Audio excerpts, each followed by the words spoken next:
ஆண்டவர் ரட்சகருமாகிய இயேசு நாமத்தினாலே உங்களை சந்திப்பதில் மிக மகிழ்ச்சி அடைகிறேன். இந்த நாட்களில் கூட தேவனுடைய வார்த்தை உங்கள் மத்தியிலே. சங்கீதம் 34:8 வசனம் இப்படியாக சொல்லுகிறது, கர்த்தர் நல்லவர் என்பதை ருசித்து பாருங்கள், அவர் மேல் நம்பிக்கையாக இருக்கிற மனுஷன் பாக்கியவான். பாருங்க, இது ஒரு நேரடி அனுபவம். தாவீதுடைய வாழ்க்கையிலே சில சூழ்நிலைகளிலே அவன் சந்தித்து கொண்டிருக்கும்போது, பல எதிரிகள் அவனை தாக்கி வரும்போது அவனுக்கு ஒரு பாதுகாப்பு ஏற்படுகிறது. அந்த சூழ்நிலையில் அவன் சொல்லுகிற அற்புதமான ஒரு நேரடி அனுபவம், கர்த்தர் நல்லவர் என்பதை ருசித்து பாருங்கள், அவர் மேல், எவர் மேல்? தேவன் மேல், கடவுள் மேல் நம்பிக்கையாக இருக்கிற மனுஷன் பாக்கியவான் என்று ரொம்ப அற்புதமாக எழுதியிருக்கிறார். ஆம் பிரியமானவர்களே, இது ஒரு நேரடி அனுபவம். ஏன்னா ஒரு உணவின் சுவை, அதாவது நம்ம சாப்பிடுகிற அந்த சுவை வெளியில இருந்து பார்த்தா சுவை தெரியாது, அறிய முடியாது. ஆனால் அது நாம் நாக்கிலே வைத்து அது ருசித்து சாப்பிடும்போது தான் அதனுடைய சுவை என்ன என்பதை நம்மளால் அறிந்து கொள்ள முடியும்.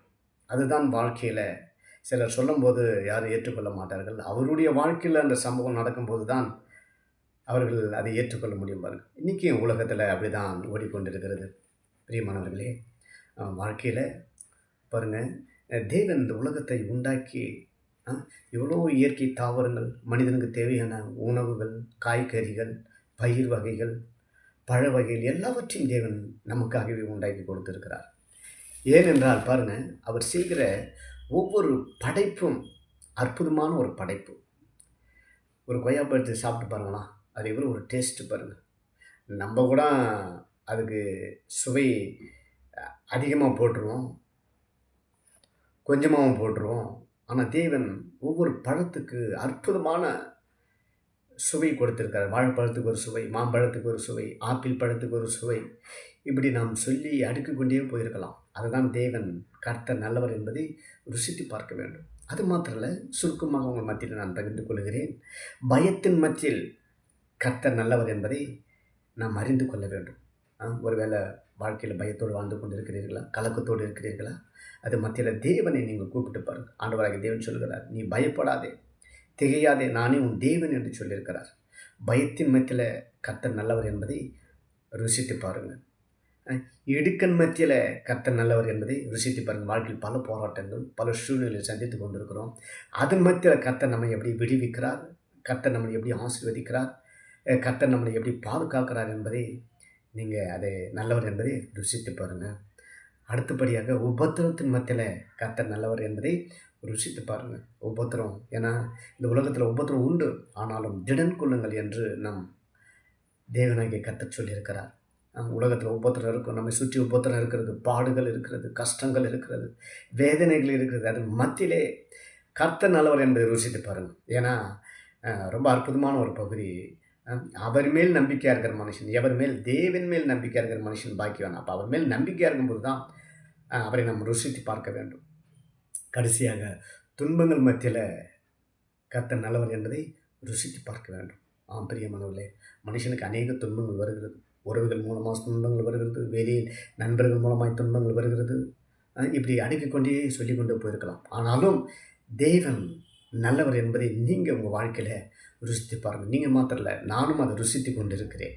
ஏன்னா அவர் ரொம்ப ரொம்ப நல்ல தேவன், வல்லமையுள்ள தேவன், அற்புதமுள்ள தேவன். உங்கள் வாழ்க்கையில் இருக்கிற எல்லா கஷ்டங்களையும், துன்பங்களையும், இடுக்கண்களையும் விலக்கி அவர் பாதுகாத்து அற்புதமாக நடத்த அவர் வல்லமையுள்ளவராக இருக்கிறார். அதனால் தயவு செய்து ஒவ்வொரு நாளும் நீங்கள் அதை ருசிக்க கற்றுக்கொள்ளுங்கள்.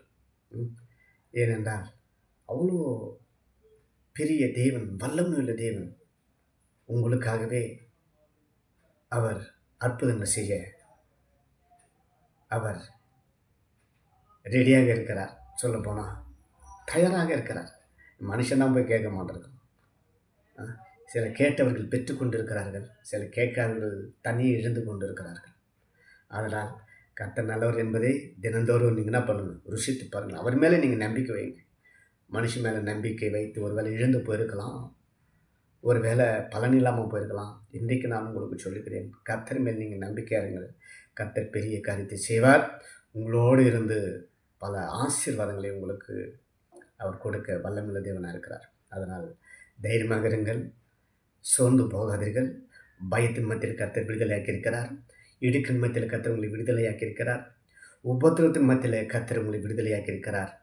துன்பங்கள் மத்தியில் கர்த்தர் விடுதலையாக்கி அவர் நல்லவர் என்பதை ருசிக்கும்படி கர்த்தர் உங்களுக்கு அனுகிரகம் செய்திருக்கிறார்.